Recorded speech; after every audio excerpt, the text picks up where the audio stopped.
Halo semuanya, kembali lagi dengan saya dengan video tentang pembahasan framework. Jadi pada kali ini saya akan membahas mengenai penggunaan React pada mata kuliah pemrograman framework lanjutan. Di sini saya akan menjelaskan dengan singkat apa itu React. React sendiri itu merupakan library JavaScript yang digunakan untuk membangun antarmuka pengguna UI yang dinamis dan interaktif. React dikembangkan oleh Facebook dan sekarang menjadi salah satu teknologi oriented paling populer. Nah, React menggunakan istilah komponen, di mana satu komponen dapat berisikan satu atau lebih HTML elemen, kode JavaScript, dan CSS. Pada contohnya itu, komponen websitenya dapat dibagi beberapa jenis komponen, yaitu header, search bar, dan thread artikel. Terus ada pun perbandingan website tanpa React dan dengan yang menerapkan React adalah seperti ini, guys. Nah, di sini ada website itu tempat password ya. Nah, di sini ini adalah contoh website yang menggunakan React. Dapat dilihat di sini kan rapi, terorganisir, dan tidak berantakan ya. Jelas kita sebagai pengguna pun gampang nih melihat apa-apa aja yang ada di sini. Pertama, di sini ada header. Ini adalah header dari website ini. Terus di sini ada konten-kontennya yang dikelompokkan dari beberapa card ini. Kayak ini satu card, kontennya ini satu card, terus ini juga ini satu card, ini juga dikelompokkan jadi satu card, terus ini juga dikelompokkan jadi satu card. Itu semuanya konten. Terus kita ke bawah, yang ini disebut dengan footer. Ini merupakan penggunaan React pada sebuah website. Nah, ada website yang tidak menggunakan React. Contohnya saya ambil adalah CNN. Nah, ini adalah contoh website yang tidak menggunakan React. Itu banyak iklan, terus ini nggak rapi. Yang kita tahu ini footernya cuman nggak rapi lihatnya. Terus ini juga kontennya juga berserakan. Tuh, nggak rapi ya kan. Bawahnya lagi di bagian footernya tuh ada tulisan transmedia, sama sih footernya dengan berbagai macam tentang websitenya. Cuman kalau bisa dibandingkan dengan yang tadi, ini kan sangat berbeda. Ini kayak bersih, rapi, dan terstruktur. Ini tuh kalau kita lihatnya tuh untuk headernya itu nggak rapi, berantakan. Itulah manfaat menggunakan React itu adalah mengelompokkan card-cardnya supaya itu terlihat rapi dan gampang dimengerti oleh pengguna. Nah, ada pun beberapa extension yang akan digunakan pada menggunakan React ini adalah ini. Beberapa extensionnya itu ada IS7 React yang ini. Ini kita gunakan React-nya, kita download dulu di Facebook kita kalau belum ada. Yang ini ada yang IS7 Plus React, Windows React, Native Snippets. Terus ada lagi Prettier. Prettier. Yang ini Prettier Code Formatter. Ini untuk memformat kode kita supaya lebih rapi. Terus Auto Rename Tag. Itu juga pakai extension Auto Rename Tag. Yang ini, yang Auto Rename Tag, yang gambar logonya tuh tag. Terus juga Auto Close Tag. Ini adalah extension dasar yang harus ada di Visual Studio kita supaya lebih otomatis saja codingnya. Ini yang ini. Ini untuk Auto Close Tag. Ini adalah beberapa extension yang akan kita gunakan saat menggunakan React nanti di Visual Studio Code. Nah, selanjutnya adalah pembuatan project baru plus penggunaan Vite. Pertama, kita buat folder baru di C, seperti yang udah saya bilang tadi, saya buatnya di C dengan nama React. Kalau ini karena project class, jadi saya buat nama React kelas dan nama. Pasti diawali filenya dengan React ya, supaya kita gampang. Terus di dalam folder tersebut jalankan perintah ini, npm create Vite Latest. Terus nama app kita apa di sini, misalnya kita buat ayam app. Ini tuh template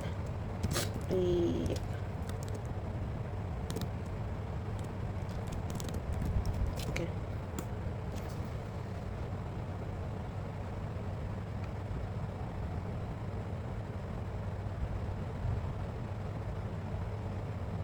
Tunggu ya, ini. Oh ya, sebelum itu kita harus mengubah ya teman-teman. Model PowerShell-nya itu tuh kita ubah dulu ke command prompt. Nggak ada error kayak tadi.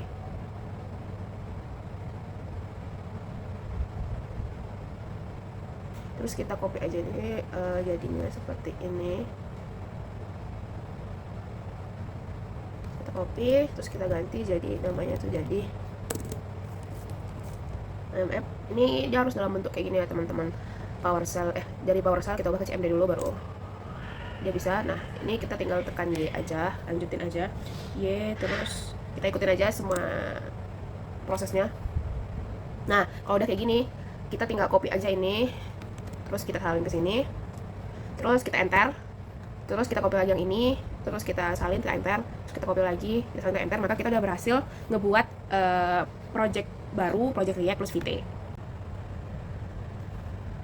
Oke, sekarang kita akan masuk ke dalam pengenalan komponen. Nah, pertama adalah komponen Hello World. Komponen ini akan dibeli dalam satu file JSX yang namanya akan sesuai dengan format camel case atau yang di awalnya huruf besar terus next katanya itu huruf besar. Nah, di sini kita akan membuat komponen yang namanya Hello World. Seperti yang kita lihat di sini hanya besar dan minusnya besar, maka sudah sesuai dengan format camel case. Nah, pada isi Hello World ini terdapat export default. Ini kalau kita pertama kali membuat ini otomatisasi ada. Terus di dalamnya dalam return div-nya itu kita masukkan Hello World selamat belajar React.js. Kemudian di pada folder yang sama kita buat file baru yaitu namanya main. Main JSX ini digunakan untuk mengimpor komponen yang ada di Hello World tadi. Nah, pas saat kita pertama kali membuat main, itu udah otomatisasi terbuat import create rect from ini. Nih, ini otomatis terbuat. Terus, karena kita tadi ada komponen Hello World, maka kita ambilkanlah importnya si Hello World ini ke dalam sini. Ya. Terus, setelah kita buat si komponen import Hello World itu, kita akan membuat file HTML. Nah, di file HTML itu dalam index ini, kita buatlah nih pertemuan 2 dan HTML. Nah, pada bagian sini ini, pastikan dia tuh udah tersambung ke dalam folder yang kita buat tadi pertemuan 2 supaya dia kepanggil. Kalau enggak dia akan panggil dengan amcol. Terus, isinya tuh seperti ini. Nah, setelah semua yang kita buat, kita panggil, maka akan menampilkan Hello World dan selamat belajar JS, maka tampilannya seperti ini. Ya. Terus kita bisa copy si Hello World yang itu. Kalau kita copy dia agak 2 atau 3, maka dia akan menampilkan Hello World secara berulang tanpa kita harus menginputkan dia secara berulang. Jadi dia akan menampilkan Hello World secara berulang seperti ini. Kalau kita mengcopy si Hello World, tag Hello World yang ini. Selanjutnya itu adalah komponen parent and child. Kita dapat memperkaya si komponen itu yang Hello World tadi yang isinya cuma Hello World dan selamat belajar JS ini dengan komponen-komponen lainnya dengan cara menambahkan function pada komponen Hello World seperti ini. Kita menambahkan function greeting ninja yang dimana dia disebut sebagai child pada komponen ini dan parentsnya itu adalah ini. Oke? Si functionnya itu adalah si child, terus yang tag yang ini adalah parentsnya. Jadi tag ini adalah parentsnya dan setiap function itu adalah child. Terus selanjutnya kita akan membuat komponen yang menggunakan JavaScript untuk pengolahan komponen sebelum dikembalikan. Contohnya itu kita akan membuat text child komponen quote text di Hello World JSX menjadi huruf kecil dengan baris seperti berikut. Nah, kita buat child quote text. Di sini kita ada 2 kata yaitu mulut harimau dan aku yang menjadi macan. Di sini yang untuk mulut harimau ini kita menggunakan tipe lowercase yang dimana nanti semuanya kecil. Terus yang ini ada uppercase yang dimana nanti ada caps lock semuanya. Ini kita masukin dulu teks yang akan kita masukin, terus kita panggil di sini dengan bentuk seperti ini. Terus untuk ngajarnya itu kita taruh di sini di Hello World ini. Maka tampilannya itu akan berbentuk seperti ini.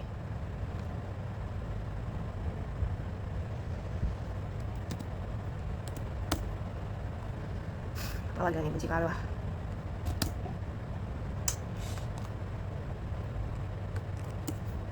Nah, maka tampilannya kayak ini. Ini yang lowercase, ini yang uppercase. Ini uppercase, ini lowercase. Jika udah, kita akan menggunakan komponen props atau dalam singkat itu adalah property. Dari beberapa contoh child komponen yang kita buat, child komponen tersebut merupakan value text pada function. Sekarang kita menerapkan props. Kalau props ini adalah berisi data yang dikirim dari parents komponen ke child yang bersifat read only, dan artinya child komponen tidak boleh mengubah props yang diterima. Berarti yang bisa mengubahnya itu si parent. Jadi kalau kita ingin mengubah itu kita ke parentsnya, di child itu nggak bisa. Jadi di child itu cuma bersifatnya itu read only, cuma dilihat doang. Nah, di sini kita pakai ada function si greeting binjai, yang user card ini. Ini kita menggunakan tipe props atau property. Untuk pemanggilannya pada prop ini adalah ini. Di sini kita masukkan apa saja yang mau kita masukkan. Ini propertinya. Terus isi dari propertinya itu kita masukkan di parents. Jadi dia mengubahnya itu di parents. Di child itu kita cuma masukin properti apa yang kita mau. Nah, untuk value-nya itu kita masukin itu di parents kayak gitu. Maka tampilannya itu seperti ini. Ini. Terus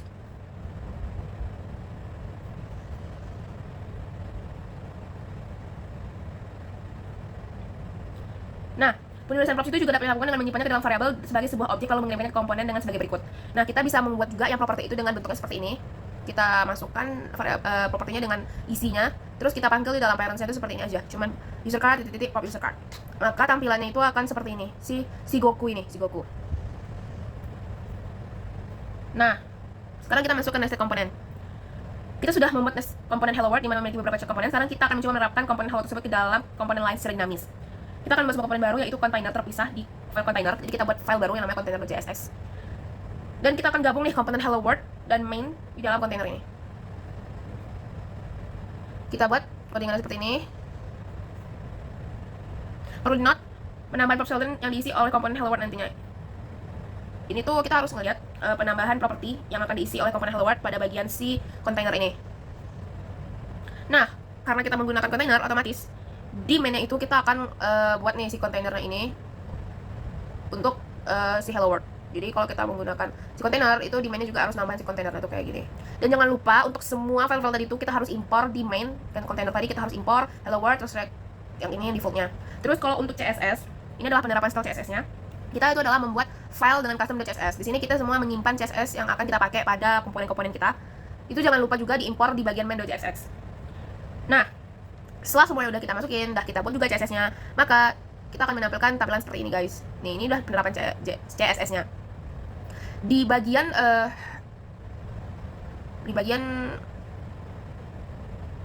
si kontainernya ini adalah tempat dimana kita terapkan si kelas dengan penambahan kelasnya pada different komponen di pada kontainer dengan value cards sehingga tampilan akan menjadi berikut. Nah, pemanggilan si CSS-nya itu terdapat di pada kontainer di bagian di class name ini. Ini kalau kita hapus, mana lagi dia nih? Ini kalau kita hapus si class name card-nya ini, tampilannya otomatis jadi jelek. Tuh, kayak jelek ini dah. Kayak berantakan. Cuman si footer-nya doang yang dikasih CSS. Karena di footer ini lah pemanggilannya dipanggil kan. Ini kalau kita hapus juga, ini juga jelek semua bentuknya. Tuh, jelek kan.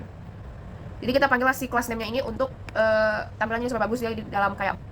Oke, di sini adalah bentuk penerapan dari contoh tadi ke dalam latihan yang diberikan ya. Pada latihan diberikan ini kita diperintahkan untuk membuat 3 komponen yang dimana komponennya itu adalah artikel, produk, dan Q&A dengan tema yang kita punya yaitu catering. Saya dapat catering, jadi saya membuat ini dalam temanya catering.